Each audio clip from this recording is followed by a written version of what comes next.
Papa Juan, how we doing, man? Thank Good, you buddy. for coming out. Dude, I'm so honored to be here. Dude, it was an honor to have you last time. It's an honor to have you again. 3 hours, huh? Yeah. Just about? No big deal. Little rain, little Spring- cold. A few sprinkles. Whatever. It's fine. Yeah. Got motorcycles. We ride them. What'd you write today? I got the Dyna. Yeah. Yeah. What year? It is a 17 lowrider. Yeah. I bought it brand new right after I retired from the Navy. You know, I was like trying to figure out what the hell to do with myself. And you know, I was like, all right, I'm not flying right now. What can I do to kind of fill that void? I'm like, well, fuck, I'll go buy a Harley Davidson. Fucking That's A, the man. most logical thing to do, right? Yeah. So, yeah. Tell me about it. I haven't seen, I personally haven't seen that color match or that color scheme. Yeah, no, that's a stock. Yeah, like you know, it's funny when I went down to look at the bikes, I was looking. You know, in my head, I was just going to get a black Dyna, and Nobody does that. right, exactly. And so I'm looking around, and there's like some reddish colors, and some the black and red, and a blue one, and I saw this one. And I'm like, hey, this is kind of cool. And I was like, all right, yeah, I kind of like this one. So I don't know if it was like recently out of the Navy and, all the helicopters are gray, the ships are gray. So I was just like attracted to this stupid gray. And after I bought it, I struggled with it for like a year or two. Like, why did I get a gray bike? Like, this is stupid. And I thought about painting it. Blacking it out a few times, and I'm so glad I didn't. And then I was like trying to black things out, so I had a lot of things that I was when I was changing it from stock stuff, it was kind of black, and then I was like, you know what? No, like the chrome is cool. Like, let me embrace the chrome. So that's when I started changing everything back to chrome, and I love it now. I'm not gonna mess with it. I'm not gonna blow smoke up your ass. It is a fucking sick bike. Yeah, it's cool. When I worked for Harley years and years and years ago, I wasn't a fan of those mags. Yeah, and now like they're so sick. They're it's kind of grown on me. Yeah, all of that stuff and everything about it. Yeah, and so this last year I rebuilt the motor. There's an SNS 110 kit in there. It's got the Woods 777 cam, some fueling parts in there. Yeah, like it just fucking rips.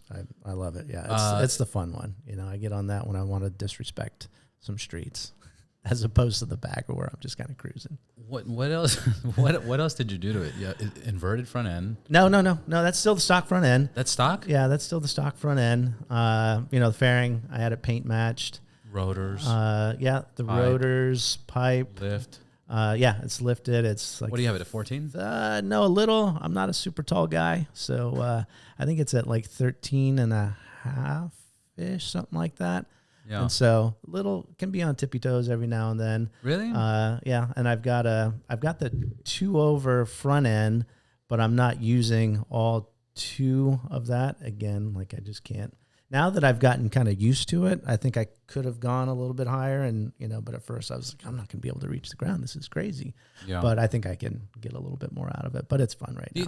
The only time that I try to explain people, because of our height, the only time that you have an issue of moving your bike around is realistically when you're just backing it up. That's it. And I've learned that I fucking get to my destination, put on a kickstand, jump off, and move with my hands. Yeah. Nice and easy, especially with the BMW, because the BMW is tall. Yeah.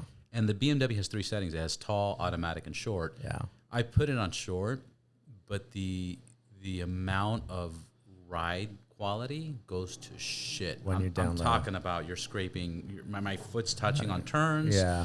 The suspension hits. Like I did that for like a week, and I was like, dude, this just turned into shit. Yeah. Automatic's cool. Yeah. Tall is like retarded. Does automatic so it'll adjust, like when you come to a stop, it'll kind of lower? No, automatic depending on the road and how fast, and if you're taking a turn versus if you're going on a long ride, if you're on stop and go traffic, right. But not necessarily automatic. Like that would be cool. Yeah. That would be amazing. That would be cool. Yeah. So no, I agree 100%. It's backing up. So whenever I go somewhere and I go to park, I'm always thinking like, all right, how am I going to park this thing and how am I going to get it out of here? Because, like I've been stuck a few times in my ego. It might be a kind of a big ego at times, but I'm not too proud to ask for help to push my bike around. Like I learned that a long time ago. I'm not gonna sit here and struggle and slip and drop the bike and be even more embarrassed. Like, hey bro, can you help me out? I'll ask a total stranger like, dude, I'm stuck. Can you give me a push? So, and they laugh. And I got to tell you this because this just happened this weekend. You've been to Cold Spring, Stafford? Yeah. Okay. So I ride up there. Almost got stuck there. Yeah. So I went up there and I took a group of like 7 of us. Mm-hmm. Yeah, I saw that post. That looked rad. Yeah, thanks, man. But when I pulled in, it was extra packed and I just rode up the hill. And when I got to the top, there was a car and it was just covered in bikers. And I'm on the BMW. Yeah. So I get to the top and I'm like, oh, let's just fucking leave it here. Oh, shit. But I'm on the far left. So when I put the kickstand down, it's going to tip over. Yeah. So then all these bikers like, hey, that's a pretty bad parking space. I'm like, it's all good, bro. Right. So then I first thing I did was drop the suspension. I was like, right. Nobody will notice. I got some control here, right? Fucking get off it. And then I put on the kickstand and I started kind of like weaving it. Okay, yeah. Anyways, little by little, I didn't even plan it. But little by little, I'm like, oh shit, I completely did a 180. On the kickstand? On the kickstand. Left it on gear. And they're like, pretty good, dude. I'm like, fuck yeah, dude. Yeah. I had no idea what the fuck. I did not plan that. Yeah, but, it just happened. It just happened. Yeah. But lowering the suspension was a big one. Yeah. And then the other thing that I learned, I had to learn because I've always had Harleys. Yeah. Harleys, you put the kickstand down. Once it lays over, it stays. Yeah. Every other bike doesn't do that. Yeah. It's like I one time put my BMW on the downhill. I was so used to leave it on neutral that it almost fell and I had to catch it. Really? And I was like, oh, this doesn't do that. Scary, so, whatever. So the point is, when you're in those situations, leave it in gear. Yeah. And if you can drop your suspension, drop your fucking suspension. Yeah. Yeah. So yeah, no, I definitely love this bike. There's been a few times where I thought about getting rid of it or, I'm like, there's no way. I'll never get rid of that bike. Cool. It doesn't take up all that much room in the garage. So it's good. It's out there. It's filthy now. If only I knew somebody that had something to clean it with. Yeah, I got you, man. I got you. Ride Clean. This episode is brought to you by Ride Clean. Yes, Check them out at rideclean.co. That's right. I'll definitely set you up. Yeah. I was telling you outside, my bike that I had that I regret getting rid of was my FXTXT 2003 100th anniversary. Yeah. Yeah, gunmetal blue. Okay. Fuck, man. And same thing. I didn't like the blue. I didn't like the chrome. Right. And I started blacking out certain things, but like, dude, that bike was fucking sick. Yeah. The story on that was, it's a good story. The story on that was my firstborn, he just turned 14. Okay. My firstborn was about to be born. Yeah. He was going to be born like standard. Here we go. a week and a half in, right? Yeah. And I had a Road Glide. But I had a Road Glide. This is 2009, so before Road Glides were really cool. Yeah. Like the tall windshield and all that. Yeah. So Clockworks used to go to the dealership where I was at, and they're like, hey, we want to do a new shield. So they did this new shield, and it was like looking good. Yeah. Kevin James, Kings of Queens. Yeah. He comes in.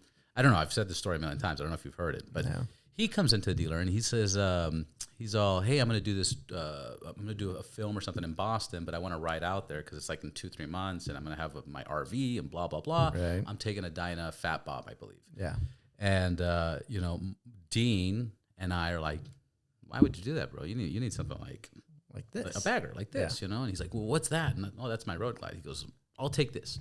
We're like, no way, dude. That's not for sale. My son's going to be born next week. If I don't have a bike before this, it's going to cause issues. Yeah.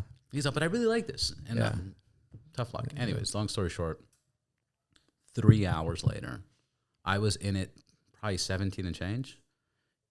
17, whatever. It doesn't, I might even cut this out because I'm trying to get him on. He's like, hey, dude, I want this bike. Yeah. Everything has a price. I can't wait. Yeah. I was like, dude, I can't sell it. Yeah. I walk away. My buddy Dean Del Rey, he comes up to me like 10 minutes later. He goes, he'll cut you a check for $30,000. Sold. Like, here you go. Here you go. Here's the keys. Sold. And then I was like, score, right? And then Dean calls me up again. We used to work together, and he goes, dude, the guys from Glendale just sold an FXDXT to this fancy attorney. Oh, God. The guy just spent like 10 grand on it. Yeah. Okay. And now he's just selling it for change. It's just sat there for like a year or two. Yeah. Or a few years, I guess. Yeah. Because it only had like 5,000 miles. Right. Thing, performance machine, 16-inch floating rotors, super trap pipe, the Corbin gunfighter seat. Yeah. All right, fuck it. I pick it up for 12 or something like that. Yeah. Okay, so I get that bike.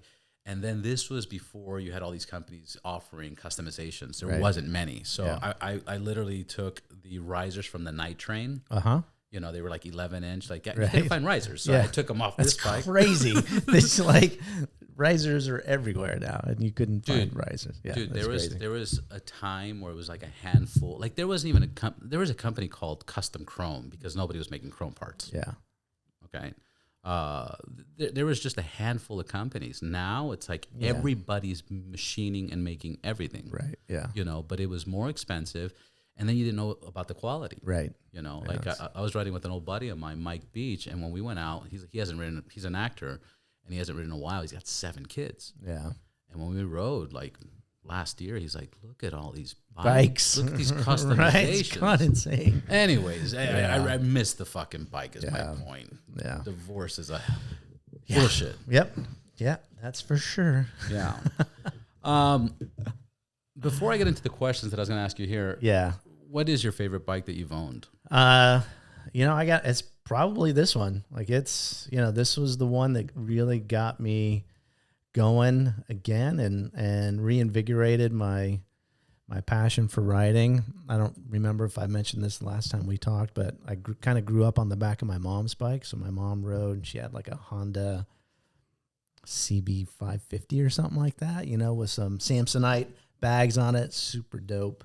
That's so sick, man. I love and we stories. used to ride. My stepdad rode. The family had a club at the time, and so an I'm MC in club or a discoteca club? Yeah, no, an MC, and so we used to just ride all the time, and I was always on the back of her bike, and I was little, so I mean, my best memories as a kid were those, and so I go through the Navy, I'm in the military forever, and it just in the military is such a pain in the ass to have a motorcycle. Like they just make it next to impossible. They make it miserable. And so I was busy deploying all the time, so I didn't really have the desire. But as soon as I retired, I'm like, all right, it's time. It's time to get back on this thing. And that's when I got, and so it just kind of reinvigorated everything. So yeah, that's the one, and it's not going anywhere. Is it true that for the Marines, they highly encourage them not to get motorcycles? Oh, absolutely. Yeah. I mean, things are discouraged. Yeah. I mean, you have to go But I through. heard for the Marines, it was you're not even allowed to, because there was more Marines killing themselves on motorcycle accidents than in war. Yeah. Yeah. No, that's the young Marine kids. The standard thing is for them to go out and get a crazy sport bike and go rip down the 5, a million miles an hour and kill themselves. Yeah. That's pretty common. I mean, the military in general, they discourage it. They make it very difficult, to get on base riding it. You've got to wear all kinds of extra stuff, and but guys are still doing it. It just wasn't my thing at the time. But yeah, it's not. And I was an officer. I had all kinds of junior enlisted kids that worked for me, and I was the same thing. I'd get the pressure from up high, like all these kids riding the bikes, and so I'd shit rolled downhill, and I was like, dude, why are you riding that thing all the time? Like, so we called it intrusive leadership. Like, you got to be way in deep in people's lives, and that was an easy one. Like, kid, you don't have any business riding that bike. It was definitely frowned upon. You made it to an officer? Yeah. You made it to officer, but you did it the traditional way. You didn't do any ROTC or JROTCs or no. I was university or anything. I was enlisted for a little bit, finishing up college, and then as soon as the program that I went through was pretty unique. I don't think it exists anymore. They called it back then. What did they call it? The baccalaureate degree completion program. So when I when I got accepted to that and I signed a contract, the contract already said that I had a guaranteed slot in flight school so long as I made it through officer candidate school and so long as I passed all the medical stuff to go. So I had all to other go. requirements. Yeah. And so, before I even showed up for officer candidate school, they flew us out to Pensacola to go through NAMI, Naval Aviation Medical Institute or something like that. And they put you through just like, they're poking you all over the place, testing everything that they can find. Cause there's more people that want to do it than they need. So they're always just looking for an excuse to get rid of you. So I knew going in once I passed. Yeah. And I knew going into that, once I got past that, past the medical portion, I'm like, well, there's no, I'll pass everything else. I'm not worried about that. So then, I signed that contract and knew before I even really started everything that I had a guaranteed slot in flight school, which isn't normal for the ROTC kids, the Naval Academy kids. They've got to get all the way through all that. And then, in the last year of school, then they get to try to select what they want. And, you could from day one, like, all right, all I want to do is be a pilot. And then like, we don't need that many. So you're going to go drive a ship instead. Yeah. And you don't have any choice. Like you got to do it. And, That's it. Yeah, no, I could not imagine. Like, there's no way. The standard answer going through all the interviews, to get accepted in this program was, what's your main goal? I just want to be a naval officer, sir. Like, I just want to serve, and everybody knows, like, bullshit, I want to be a pilot or I want to, whatever it is you really want to do, that's what you're, but the standard answer is, I want to be a naval officer. Is it true? I've heard the statement that if you want to be a pilot, you have a better chance of being a pilot in the Navy than in any other force, including the Air Force. Because a lot of people from the Air Force tend to get different degrees and go to NASA. I don't know. I mean, the selection rates are pretty low all the way across the board. So I mean, I know lots and lots of people that tried and didn't get to do it. But would you say, let me rephrase the question. Would you say you have a better chance in the Air Force to fly something versus in the Navy? Yeah. I mean, because the Air Force is pretty much all, a lot of flying. I mean, I think the Army, you don't even have to you don't have to have a college degree in the Army. You can go in as a warrant officer. And fly there, so there's a lot more of them there, but I don't know that for sure. I mean, the Army guys that I know are pretty dumb, so. Yeah, Army guys are dumb. We're kidding.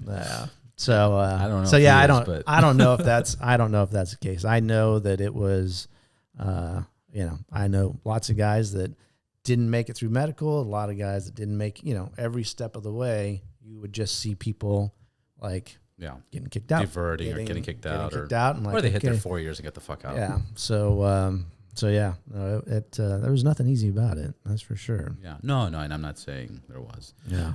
Let's come up. We were talking about ChatGPT, and I was telling you how fucking impressive this artificial intelligence is. Yeah. From what I showed you, what'd you think of that? Dude, I am just blown away. Like, it's kind of scary. It's kind of creepy. Yeah, I mean, what I showed you is nothing, dude. Yeah, like what people are using this for is insane. Yeah, there's another AI where you can write a script with this one, and the other AI will talk it. Yeah, you choose the voice and the personality and the face. Dude, I created a presentation for a client. Presenting a technology that they were offering, and they're like, we don't want, no brands or no names, whatever. Anyways, long story short, I put a model, a script, a face, along with the video they sent me, and the model's like describing, but that's nobody. Right. And I was thinking, holy shit, man, this would have taken a casting call. Right. 4 or 5 people reading it. Maybe writers. I still wouldn't have found writers for the script. The introduction voiceover. Yeah. It was like 20 minutes, half an hour, maybe. Yeah. On this website. That's insane. That's insane. So right now we put 10 questions I can ask Papa Juan, the meme king and former Navy helicopter pilot for the RideBoundless podcast. Yeah. So question number 1, what inspired you to become a Navy helicopter pilot, and how did you get started in that field? Yeah, it's funny. So I get this question all the time, like, okay, you know, did you always want to be a helicopter pilot? And so I knew when I was pretty young that I wanted to be a pilot. You know, I mean, Top Gun was out. I freely admit this all the time. It was Top Gun, you know, early 80s. That's what inspired me. So there was no other option. I wasn't going to go in the Air Force. I wasn't, you know, Iron Eagle, whatever, that movie was okay, but it was no Top Gun. Iron One. Exactly. Air Force, whatever. So I knew that was, you know, like I caught that bug and there was no going back. I started flying when I was 15, down in San Diego. I soloed. At the time, you had to be 15 and a half to solo, and I think I soloed shortly after 15 and a half, right around 16 or so. So I was flying down there a bunch, and I just knew, you know, I knew that's what I wanted to do. I took a few detours. I think we talked about it on the last show. I was a stockbroker for a few years in San Francisco, and then kind of came back and remembered how much I loved to fly, and that's really what I wanted to do. You know, but you say going in, what inspired you to be a helicopter pilot? Nobody becomes a Navy pilot to be a helicopter pilot. If anybody's telling you that, they're full of shit. Like, we all go in and we want to fly jets. That's what we want to do. And then, you know, some of us, we're just not the sharpest tool in the shed. Yeah. And, you know, and we're too stubborn to quit, you know, and we're smart enough to make it through. And they're like, all right, well, here's your consolation prize. You get your wings, but you got to go fly this thing. And it turned out awesome. I think my personality, certainly, you know, the helicopter flying was the best fit, you know. Like I have lots of friends that are jet pilots and stuff, and, you know, their personalities, and a lot of times it's like, dude, I don't like you right now. Yeah. Like, you know, guys, you're on the aircraft carrier for months. What was it? It's just, you know, and people will chuckle when I say, you know, their egos are too big, you know, and, you know, they'll be like, well, your ego's, you know, but like, you have no idea how big these egos can get. Yeah. It's just, it's over the top, and the intensity level and, you know, the seriousness of it. I mean, it's all very serious, you know, but us helicopter guys, we're able to kind of know when to turn it on, know when to turn it off. And, you know, so it's in all of my experience, you know, there were a handful of the jet guys that could do that, turn it on, turn it off, be kind of normal. But I think for the most part, you know, just a little too intense for me. Yeah. So did you ever get a chance to fly it once? No, never been in a jet. So yeah. And you know, my brain works really well at about 120 miles an hour. It's, you know, riding a motorcycle around that same, and helicopter flying it, you know, so it works out well. Like I can anything above that, I probably start getting lost. I'll tell you this, man. I fucking love helicopters. Yeah. I'm sure I've said it so many times. I love helicopters. Yeah. I'll drive and I hear a helicopter. I'm like, fuck, man, like, that's a cool fucking helicopter. I don't even care if it's a small one. I'm like, I want that. Yeah. I love helicopters. Yeah. So funny story about that. So I started flying again back in September, October. You know, I was sitting around and was like, you know, I would joke around. People would ask me like, okay, why are you riding so much? It's like, well, I'm just trying to fill a void from the flying. I think I miss the flying. And then it occurred to me last fall, I'm like, well, why are you trying to fill a void for something that you can still do? Right. And so I was like, all right, you know, I'm going to start flying helicopters again, but helicopters are super, you know, stupid expensive. So I'm like, all right, I'm going to go rent some small planes, just get used to flying again, used to being in the air traffic system and the radio calls and all that kind of stuff. And I started flying. I'm like, man, this is rad. Like, I forgot how much I love to fly fixed wing planes. Like, this is super cool. And so I flew, 20, 30 hours in small planes. And then I was finally able to get on the schedule for the helicopter. There's a helicopter school there in San Diego as well. There's only one, so not a whole lot of, you know, it took a little while before they'd say, okay, we've got time for you to go in there. And so I go, and it's, you know, like this little rinky Robinson R22 thing. Like literally you can move it with one hand, like on the ground. Yeah, you put it on the wheel, it's got some wheels that you put on the skids, and you just push down on the back of it, and you can just move the thing. I mean, it's tiny. It's a joke. Yeah. And two-seater? Yeah. Tiny 2-seater, you know, so like tight. Yeah. And, you know, I'm not a big guy, and it's still kind of snug in there. And so I go flying around the first day, like, okay, this is rad. Like, yeah, I missed this. It was fun hovering around, doing some auto rotations, you know, spinning circles around the ground and stuff. And I was like, all right, this is cool. And then came back a day or two later, did it again. And then the third day, I'm in there, and I remember I'm sitting, like we'd flown around a little bit, done some of the hover stuff, and, you know, it took me maybe 15 minutes to get back to like holding, you know, normal hover and being able to do everything. 15 minutes into the very first flight. So like it is like riding a bike, like it came back very quickly. And so after that third flight, or I'm sitting there in the middle of that third flight, and I'm looking around, and I'm like, dude, this is fucking boring. Like, yeah. I was bored. Really? No kidding. I was bored. And so like we were supposed to be flying around for like an hour and a half that day, and about 45 minutes into it, I'm like, all right, man, I'm good. Like, we can go back. That's, you know, I'm good for today. And I remember, I got out of there, and I was sitting in my car, and it was bugging me. Like, why were you bored? Like, it was really bothering me. Like, and so I sat there for a little while, and I just realized it. I came to the realization that there is nothing that I can do in a civilian helicopter stateside that would come anywhere near what I did, you know, in combat in a Black Hawk, you know, loaded up with 12 Green Berets in the back, or SEALs, you know, just doing all the real stuff. And I'm like, you know, what are you gonna do? Like, what am I gonna do? Like, am I gonna fly, you know, be a medical transport? I'm like, no, like that's, you know, no.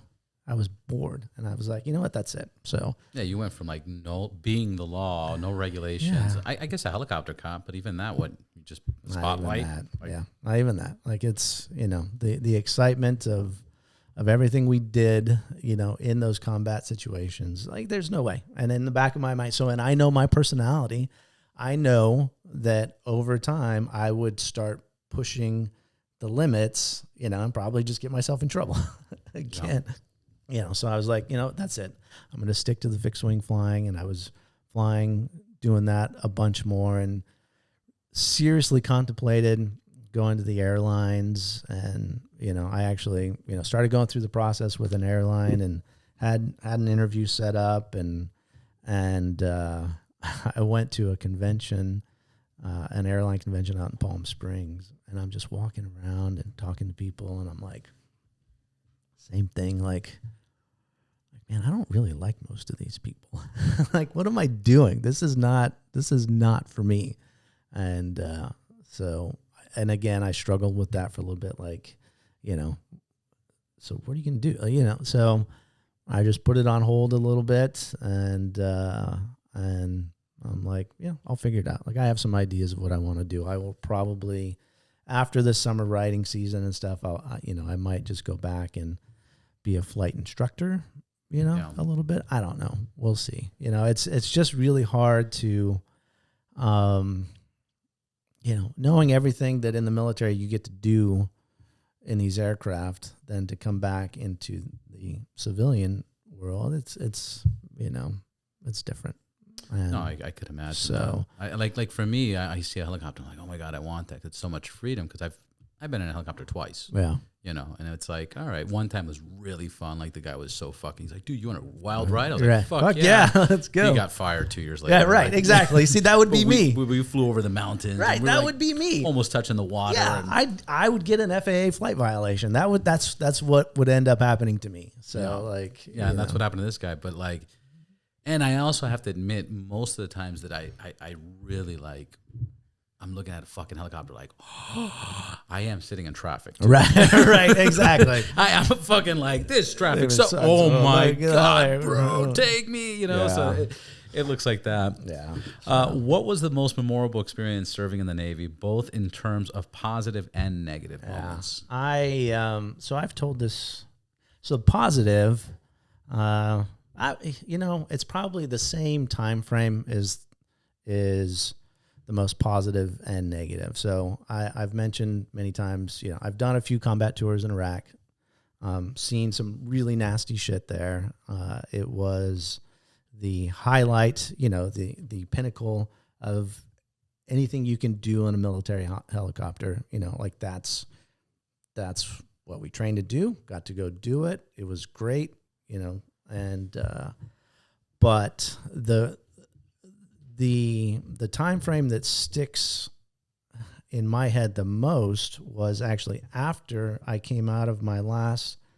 We were taking the aircraft carrier Ronald Reagan from Virginia from the East Coast, and we sailed it all the way around tip of South America, or actually through the Straits of Magellan, and then up, and it was relocated on the West Coast in San Diego.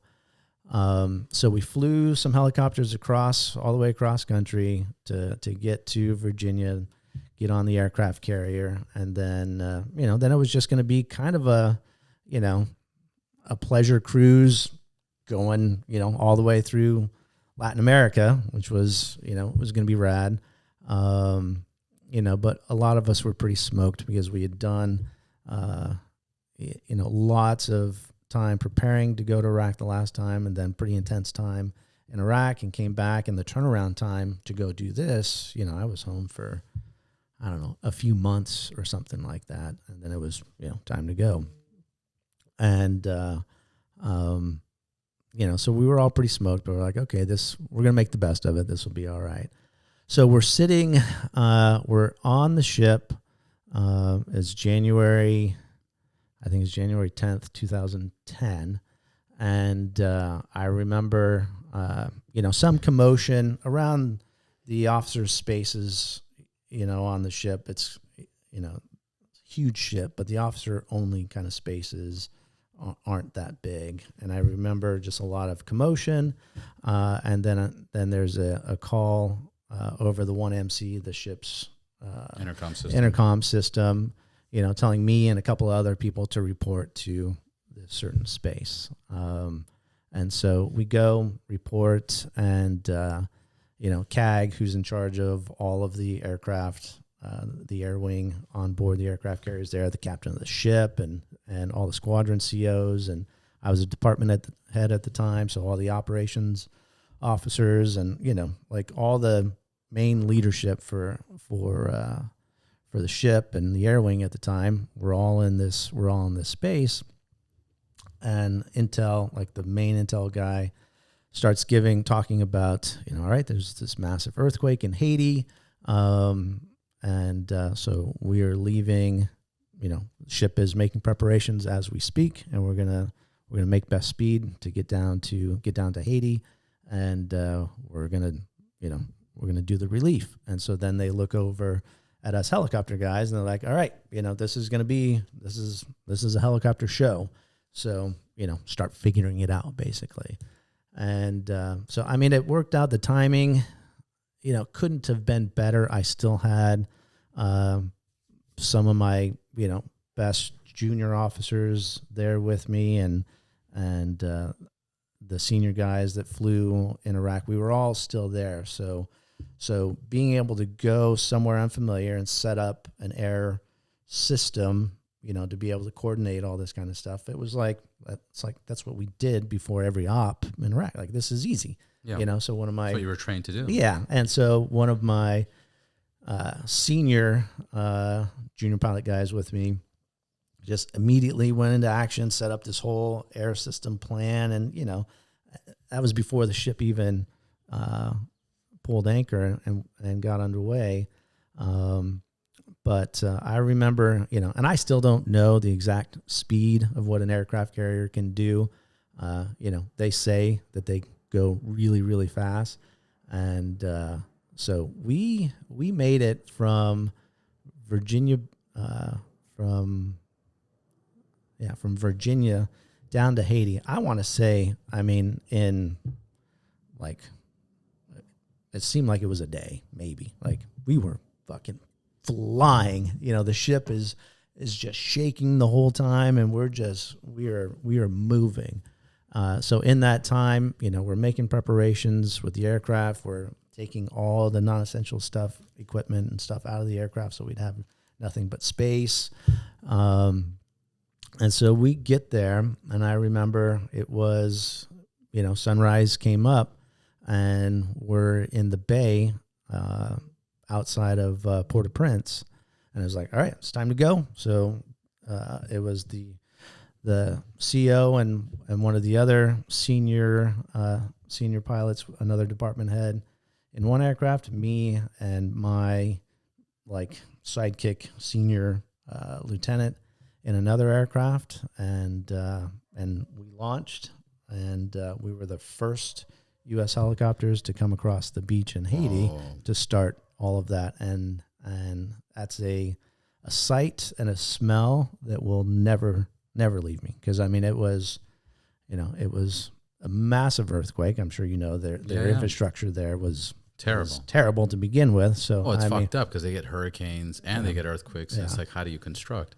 And so, I mean, everything was just, you know, in complete ruins. There's fire, smoke, you know, it was just absolute chaos. And so we go in, land at the airport there in Port-au-Prince, and go in and talk to some of the, it's probably Red Cross. I don't remember exactly who it was there, but they're, you know, like senior Haitian officials and all that kind of stuff to try to tell them, okay, you know, we're here, we're going to do what we can, you know, what do you got? What do you know? And then we just start for days, just going nonstop, just, you know, support, bringing in food and water, transporting, you know, seriously injured people to mobile hospitals on the ground. And then like the really bad, we'd take them out a couple days later. One of the hospital ships, the Mercy, shows up, you know, so we start taking people out to the Mercy. At any time, were you guys flying anybody into your ship? No. Yeah, we would, because we have, you know, hospital facilities on those ships as well. Of course. So we would, so we were taking, we were talking to somebody on the radio, I can't remember, and they would tell us like, okay, go to the Mercy, go to here, whatever, you know. So it got pretty well coordinated. You know, so positive. That was awesome. Like we were literally, you know, saving lives and you know, doing the most humanitarian thing that you could do. But also the most negative thing, you know, so there are some experiences there that I still have tried to process. I'm still trying to process some of those,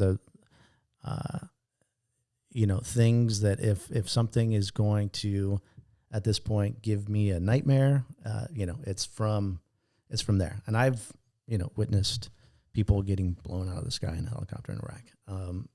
Like flying next to you and... Yeah. So a helicopter it's a long story, but I was supposed to be leading a flight of 2 helicopters around. Something went wrong on mine, so I was delayed. And so the other helicopter took off before me and got blown out of the sky. It's pretty intense. Yeah. But on this one, one thing that I will talk about that I, you know, I'll never forget was, we get a call. We're already in Haiti. I think we're on the ground at Port-au-Prince there, you know, trying to get the game plan for where we're going and what we're doing, and get a call over the radio, like, okay, we're sending in some PJs, Air Force pararescue men that are, you know, highly trained medical and an Air Force doc, and you need to go to this lat long, and you need to go ASAP. Like, all right, so the PJ gets in, and the Air Force doc gets in, who I, you know, had flown around a few times before, And so he kind of updates me like what's going on. There was some people that had been stuck out in a rural area for a few days, really, really bad condition. And okay, we gotta go. And so we take off, and it's, it's probably about maybe a 30-minute flight north. So we're flying as fast as we can to get up there, and we land and get on the ground, and the PJ and the doc go out, and one of my crew chief goes out, and they come in, and there's this mother there just losing it, sobbing, it was just really bad. And on a stretcher, they're bringing in a kid, and I'll never forget, I look down, I'm in the right seat, and they're bringing him in on this side of the helicopter. And I remember, I'm looking down, doing some stuff, prepping to figure out the route, how we're going to get back. And then I just see out of the corner of my eye people coming in, and I look down, and this kid, and, I look at this kid, and the kid's the same age as my younger son, who was back home at the time. Yeah. And I'd look down, and that's all I saw was, I looked down, and it's like, okay, that's like, that could have been my kid. That could be my kid, same age, and wrong place, wrong time. Yeah. And so the crew chief comes back on the intercom. He's like, "Hey, sir, we got to go. Like, snap fast. out of it. Like, let's go. We gotta get, as fast as you can, and we got to go." And so get up, Roger. All right, get up. And we're just flying, exceeding limits that were, for the engines to go. But, it's like, we got to go. And so we're about 20 minutes of probably a 35, 40-minute flight to get to, we were going to the hospital ship. And flying and, coordinating on the radios and all. And then the crew chief comes over the intercom and is like, "Hey, sir, you can slow down." Oh, man. Yeah. And so, yeah, that was, yeah. And so. And obviously you don't get trained for that. No. And so, so the kid passes in the back, and, we get, we still go to the hospital ship. There's a couple of other people came on the aircraft as well, but I'll never forget them unloading the aircraft and seeing the kid on there passed, and the kid's mom just, obviously losing it. And, so that's it's something I'll never forget. And that's, it's always, it's always difficult. Like it's amazing how many children get mistreated or abused, and it's always the worst story, but it's children's deaths. Like, yeah, it was, yeah. So, and then, there's another scenario a few days later up on a hilltop. So after this, there was no real law there, and gangs kind of started taking over, and so I took a large group because the legal infrastructure is broken. It's gone. Yeah. So this is the one that kind of sticks. It's the worst one, so I'm not going to go to it. So we end up taking a bunch of Army Rangers up to this one area. Firefight breaks out, gets really, really, really nasty, and you're like, "Fuck, we're in Haiti. We're supposed to be saving shit," and like a all-out fucking firefight is going on, and nobody knows about it. It's just like, that shit's not on the news. So anyway, so that whole Haiti thing, that was positive and negative. It was, I'm glad I did it, but sometimes I wish I didn't.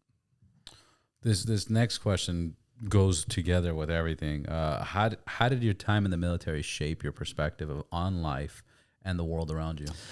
I think my personality, even before going in the military, was a little bit different than most. I think I have a different outlook on life, priorities, things that make me happy, things that don't. And,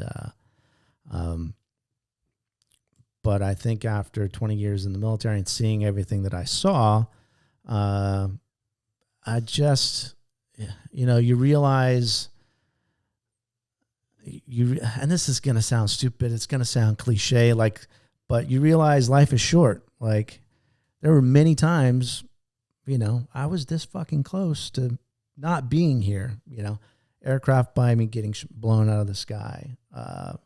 The older aircraft that I used to fly, notoriously unreliable aircraft, engines failed. I'm in the water, in the ocean, off the coast of Camp Pendleton, losing an engine, trying to keep everything together and get the aircraft out of the water and come back and land.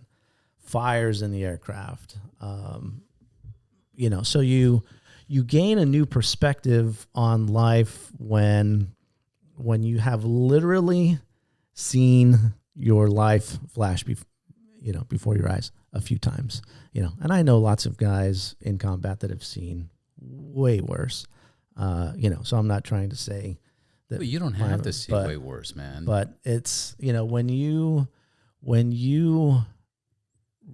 come back from a flight and you're like, Jesus Christ, like that was, like we used to joke. So, you're in very intense, stressful scenarios constantly, and you start to, at least I did. I mean, some of us, we picked up like a really dark sense of humor. So one of the jokes that we would say all the time is, we're going out on a flight, and I was saying, what's the worst that could happen? What could go wrong? And if it's really bad, it's like, well, tonight might be the night where the families win the SGLI sweepstakes. So the SGLI is the life insurance, stuff that if you eat shit, family gets paid off. And so that was our joke, was like, all right, well, tonight might be the night they win the SGLI sweepstakes, and everybody would laugh, and it's, dark, pretty sick humor. But what the fuck are you going to do? Yeah, but you're still going to go. I mean, we do the sense of humor on fucking motorcycles. Right, all the time, same shit. So it's like, what are you going to do? You're not going to go? Of course you're going to go, and you're going to go do it. And so after I retired and was done, and I'm just trying to figure things out. I'll be honest, that's been, a huge struggle for me internally, with family and friends outside of the military that don't really understand the impact that all that has. And so when I say, to people that don't know, like, hey, this isn't a big deal, or like, that, getting that massive house on the hill isn't, for me, isn't a priority, yeah. I'm fucking lucky to be here. I am stoked to be here, and I'm going to make the absolute best out of the time that I have left. And, if you don't like it, sorry. I'm not here to please you. Yeah. Socrates, one of my favorite quotes from Socrates is, and it's been being posted a lot lately, but it's, and now I can't even word it properly, but it was something along the lines of, you live two lives. Yeah. And you start living the second one when you realize you only have one. One left. Yeah. And that's not one left, only one. That's you're it. like, wait a minute. Yeah. And it's true. You get to an age where you're like, wait, look at all this shit. I'm so appreciative. Yeah. And it's hard. It's with the social, with all the noise. Yeah. I'm not even going to get into the social media. With all the noise going on, it's really hard to appreciate what you have in front of you. It is. Yeah. To look at the people next to you. And I know rich people, I know poor people, I know broke people, I know drunks, I know druggies, and it's like everybody has something, man. Yeah. Everybody. It's just how you deal with it. That's it.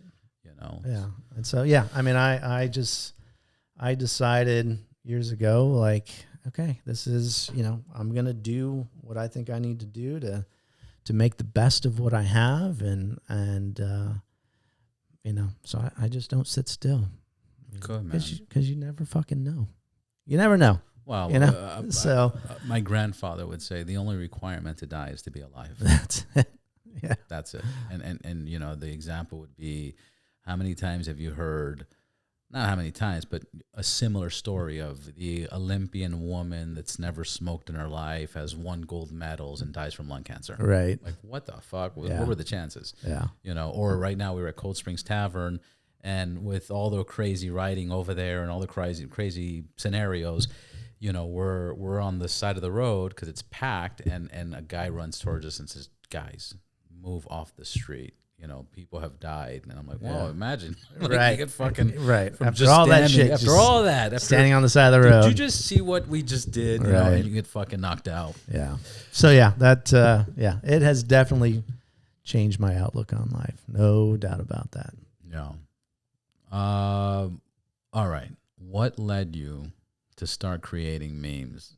And how did you become known as the Papa Juan, Papa King, all this stuff? Yeah. The meme king. So it's a And we couple- talked about this before. We did, yeah. But yeah. trust so me, it was these like episodes keep going. a year and a half ago or something like that. It's over the holidays. I'm just sitting around. I'm like, hey, I love riding. Like, you know, I want to kind of go all in and you know, just kind of see where this goes. And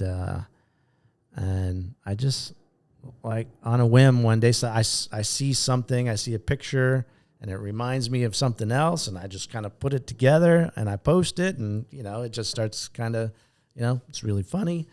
And I'm like, oh, that was kind of funny. That's fun. You know, so I make a few more, and then it just starts going crazy. And you know, so I start posting, I just start making them, and, you know, it blew me away at how much people enjoyed those. I mean, the page went insane, you know, like, yeah, I mean, the page blew up. It was crazy. And the response that I've received has been very humbling.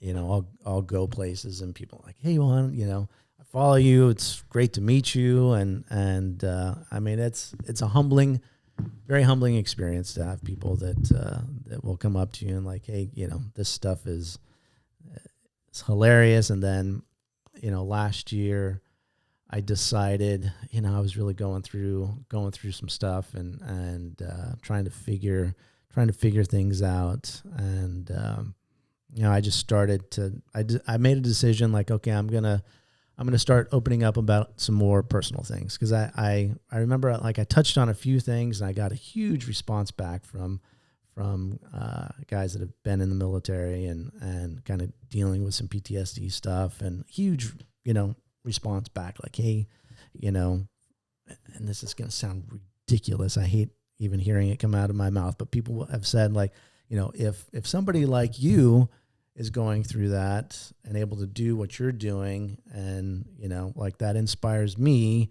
to keep pushing, you know. And that was like, oh fuck, like that's a big deal. Breakthrough. Yeah. And, you know, so I kind of embraced it and went pretty deep on a few things. And yeah, I had a guy reach out to me. He'd been reaching out a few times, and you know, I could tell things were a little off, you know, with this guy. The tone was a little off. You know, some of the comments would be like, I get the dark humor, you know, I get it. But I can tell, you know, like the guy wasn't doing well. And I remember I get a message one night, and the guy's, you know, like, hey man, I'm not in a good place. I've got a gun. I think I'm gonna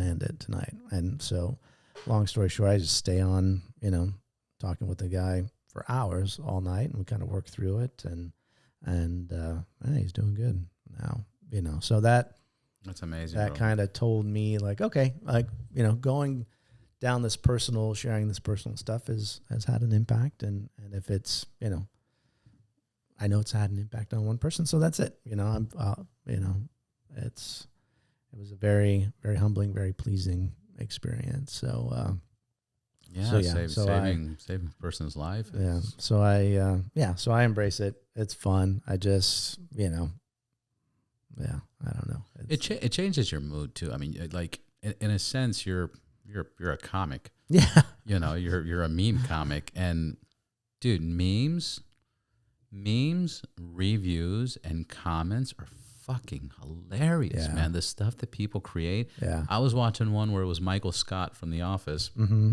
talking about like bros before hoes and blah blah blah blah blah, but it's like an emotional thing. Yeah. And somebody in the comment wrote, "What movie is this?"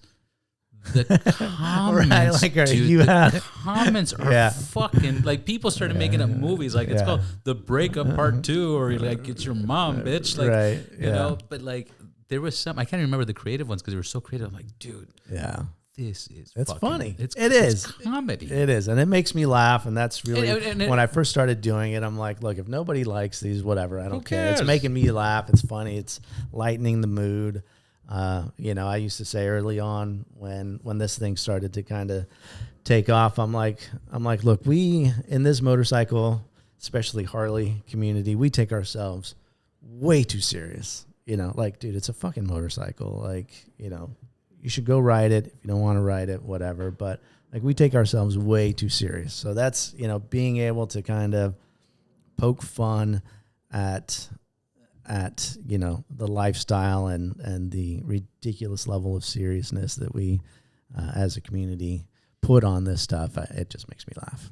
Yeah. And it makes most people laugh too. Absolutely. How do you come up with these memes, and what's the creative process like?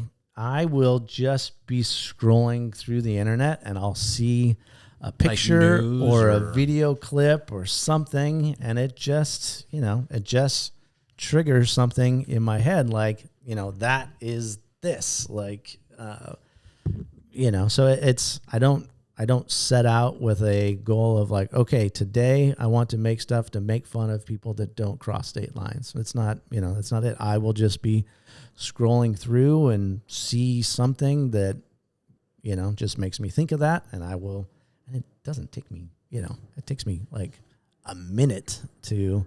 Well, that's because you've developed the skill and the practice. Like, I'm sure I can do it right now, but it'll probably take me 10, 15, 20 minutes. I'm like, this is fucking dumb. Right. But by like the 100th time that I do it, it's like a minute. Yeah. So it's, there's no, I don't know. It just, I see something like that's funny and I just put it together and that's so post it. And the most random thing is there'll be a lot of the memes that really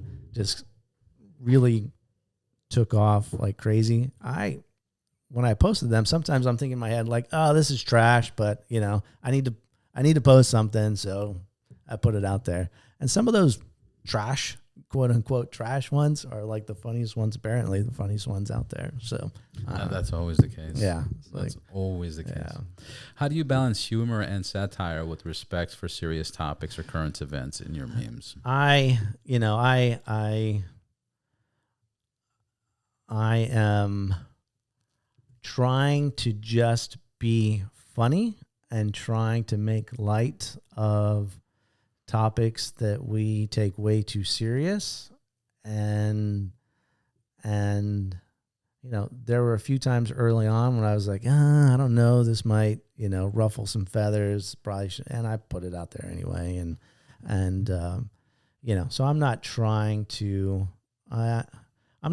be mean. Like it's funny. So I don't remember what the occasion was, but somebody took like a screenshot of me in some YouTube show that I was on or something. And it wasn't the most flattering screenshot, you know, and they made kind of a meme about it, posted it. And I saw it. And at first I was pissed off. I was gonna retaliate, you know, and just like, you know, I could destroy this. Wait. Oh, something. You're right.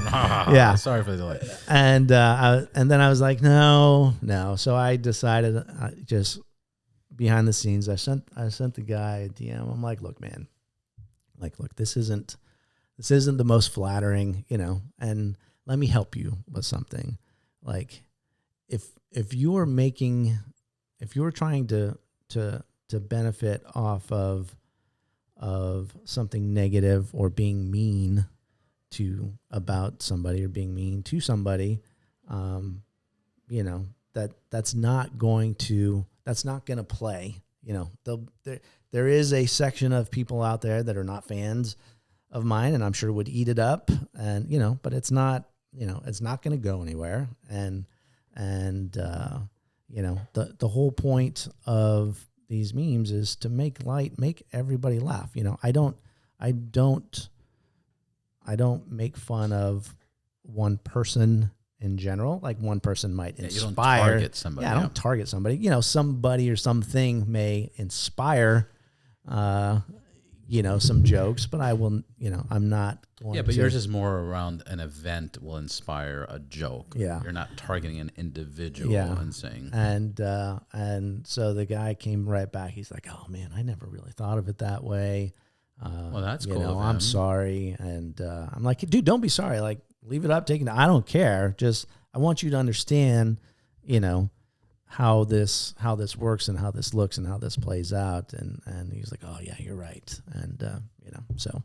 That's, first of all, that's awesome the way you handled it. Yeah. That's even more awesome that he responded in that way. Because some people be like, oh, fuck me. Right, exactly. And if he did that, then I would have just unleashed fucking Armageddon on him and ruined him. Because I feel like there's more to the story. I feel like you sent them like a picture of his mom taking a shower, like, hey, bro, just by the way. Yeah, it could, not cool, but here, check this out. Yeah, no, I was ready. I was ready for sure. What is next for you in your career, both in terms of, military's military's done, but it looks like you're going to help out and be involved with people in military. So I guess not completely. Yeah. And social media presence. What's the goal there? Yeah. So I'm just kind of continuing with the meme stuff. I've kind of slowed down a little bit there for a while. I mean, I was posting, 4 or 5 a day, and I've got other things going on, personal life that are very important to me. So I'm focusing on. I'm trying to balance things a lot more. So it's still a lot of fun. I love doing it, and I'm not going to stop doing it, but I am trying to find a better balance of it. Career-wise, I was on the board for a very large charitable fund out of Rancho Santa Fe down in San Diego that had a military-specific centric portion of it. And so I was on the board of directors for this organization, and we would take in requests for funding and review all of this, and then decide where what we were going to fund. And part of this, it was a ridiculously huge fund where people would just donate money, and they could either just donating to this fund was a 501c3 thing, so they could take the tax benefit right away, or they can set it up to where they wanted to have a say in where money was going, and so we would get a portion of the overall fund to this military specific fund, and then we would process this stuff, and for a few years I was very active in that. I realized, I know my personality. I'm not going to go stand in a soup kitchen line. That's just not. Yeah, it's just not my personality. There's people that have that personality. Yeah, and I just, I have a pretty decent business background, and in finance. I've got an MBA with an emphasis in finance. So I understand money and where it can be used and how it can be used better. So I was like, hey, this just makes sense to me. And so I did that for a few years, was very active in that. And this year, I started kind of think about it a few months ago, like, have I done everything I can do for that organization? And I was like, I'll put it on the back burner. And then the process just recently started about 2 weeks ago. The season for this started up, and I just kind of looked at it and was like, you know what? I think I've let that run its course. I feel like I made a good impact there. And so I actually just resigned from there 2 days ago. Oh, wow. Yeah. So, yeah, so on to other things. You know, my real estate business is still doing very well. That's honestly what funds me going and fucking off for 3 weeks riding around the country and doing what I do. Just back from 2 weeks of travel in Europe. You know, so I've got that business set up, you know, no pun intended, kind of on autopilot. It works really well and it pays enough, and I work enough to be content doing it and make enough to be content, you know, where I sit financially and you know, work a solid 3 months out of the year and then go do what Juan wants to do. Kick ass so and eat pussy. So it works. It works out really well. So I don't see myself changing that, you know, the real estate stuff anytime soon. It's just too, frankly, the money's good. The schedule is 100% on me.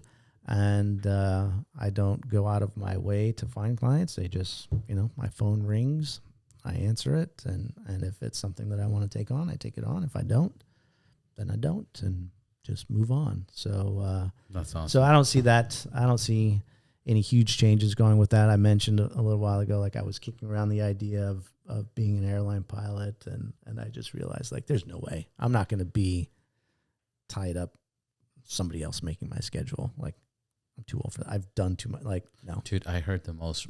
I was at an upscale event, like really ridiculous upscale event. Like fuck these people, right? Yeah.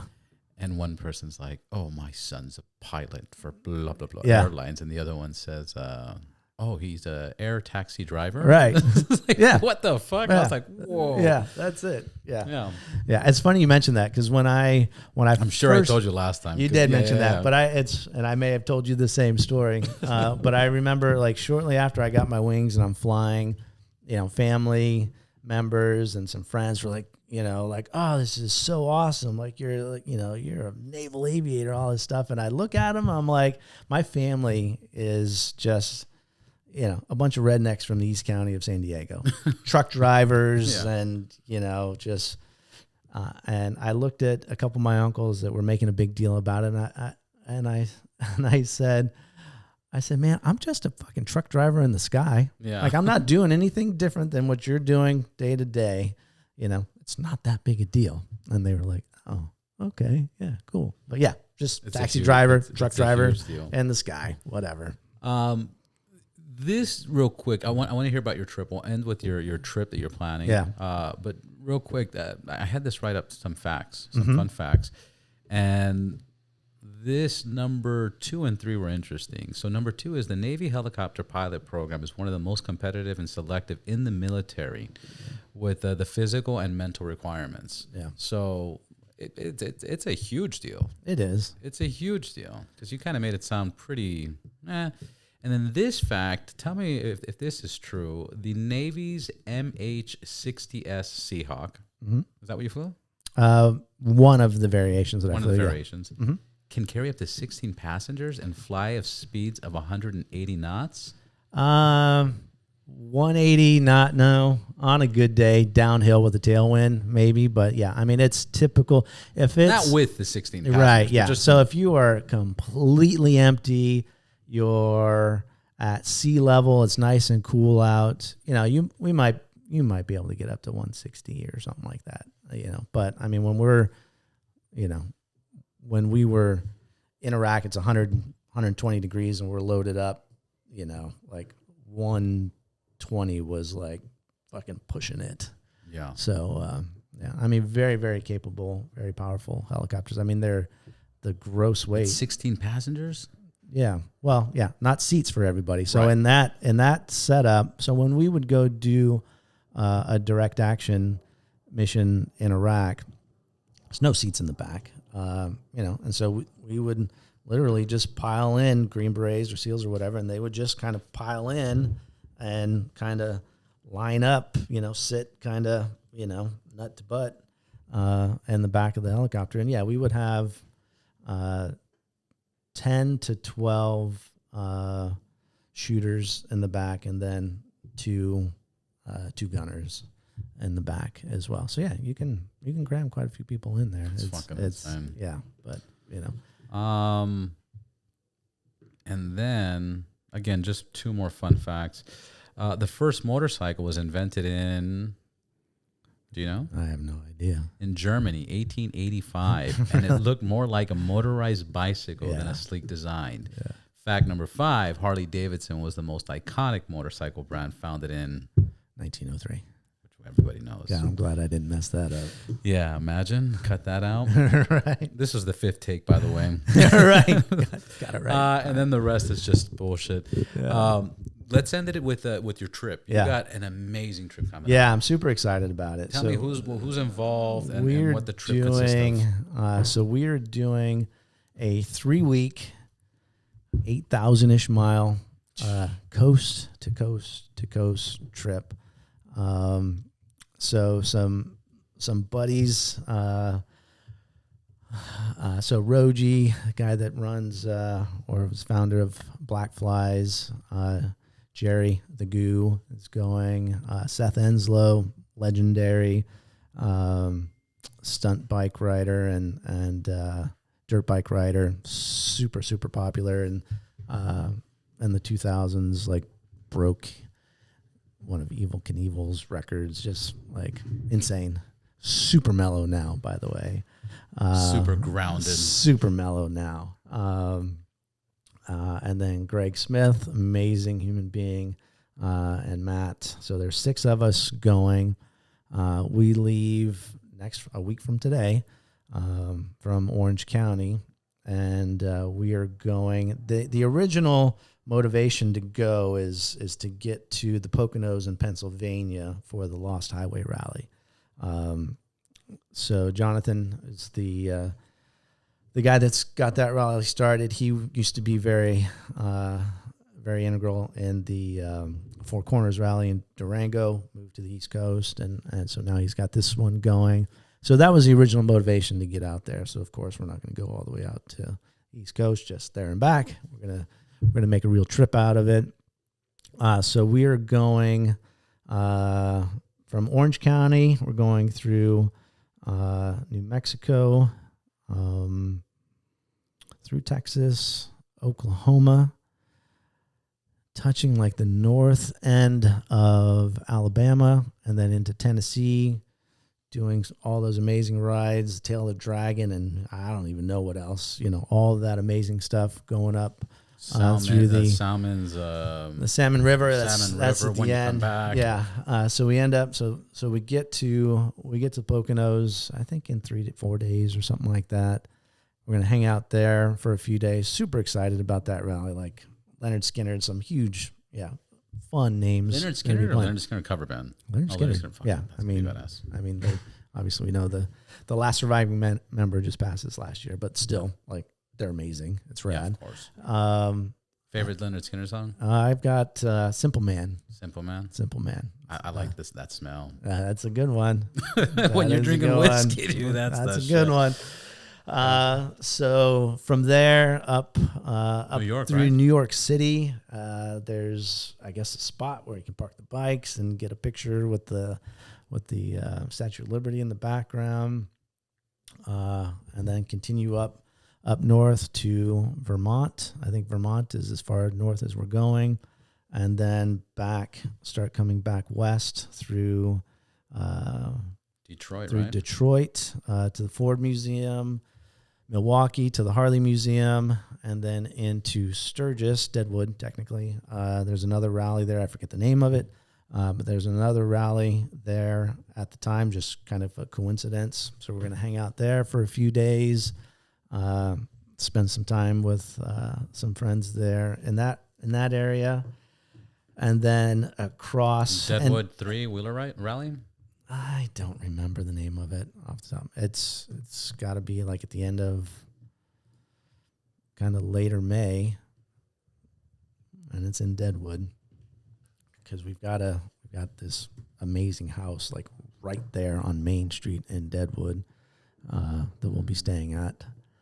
And then across, so while we're in Sturgis, Deadwood area, do all the super cool rides, go see Mount Rushmore, all the typical stuff, and it won't be nearly as crowded as, normal Sturgis time. So we'll be able to take full advantage of all of that stuff.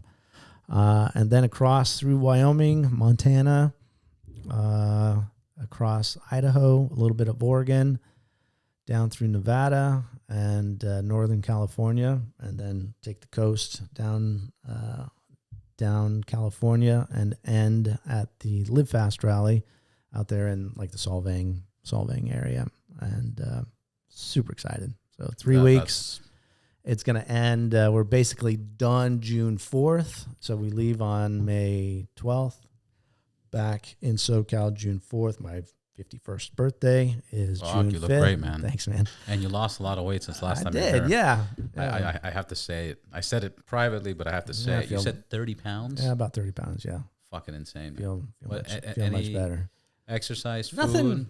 Stop drinking? Nothing. Yeah. So that was like, I didn't drink for probably about 4 months or so. So that was kind of the kickstart, I think, that got everything cleansed out. Yeah, cleansed out, got the weight, going off, and then, just 5, 6, sometimes 7 days a week, I just go, there's no excuse not to go. Eating better. I mean, I'm not gym, working out. Yeah. And I don't have some crazy diet. I just try to avoid things that I shouldn't eat. And if I have a craving for something, I'm going to eat it, but I'm just not going to eat a whole bunch of it. Portion control. So nothing crazy. Just stop eating bullshit. Yeah, just stop eating bullshit. Stop fucking around. Yeah, drinking beer at home and stupid shit like that. So so I'm super excited. It's going to be a lot of fun. I mean, 8,000 miles on the road. Dude, number one, thank you for the services you provide to this country. Appreciate number it. 2, thank you for fucking making it out here. Yeah. I love the fact that you were posting on your social media. Another point that I want to bring out is you remind me, you did this last time, and you do it through your whole social media career or hobby. You're very personal. Yeah. And I make these, I think I make some kick-ass videos. Yeah. But they're not personalized. I'm not in them. I'm not explaining it. I'm not talking about it. You know, like everybody's making cool videos. Right. Like, oh, all right, cool. Oh, you made a cool video of a cup. There's a million of those. Right. You reminded me that it's about that personal touch. It is, yeah. And then my other point is I'm super excited about your trip. Yeah. We can follow you. Absolutely. What at Papa Juan El Gallo. Is it Papa Juan _ guy? No. Papa. I don't remember where the you don't Instagram yourself? I don't remember where the underscore is at. Let me just make sure. Yeah, but they're on the underscore, and I think it's so fucking ass kicking that you have Papa _Juan _ El Gallo. Okay, yeah. But so I'll be it'll be in the I'll be posting nonstop through that whole trip. The fact that you have 5 other buddies doing this trip with you, that's solid, bro. Yeah, that's a good life, man. It is. It really is. Thank you, Papa Juan. Thanks, buddy. I appreciate it. Appreciate you, man. And then again, we'll do this. We talked about it. We this was kind of a better recap of knowing each other from the first one. Absolutely. And the third one's even going to be better, and we can jump out of category, and then we can invite more people. Whatever you want. I'm looking forward to it. Well, actually, I think I'll have you on as soon as you get back. Yeah, I dig it. Thanks, man. Thanks, brother. Appreciate it.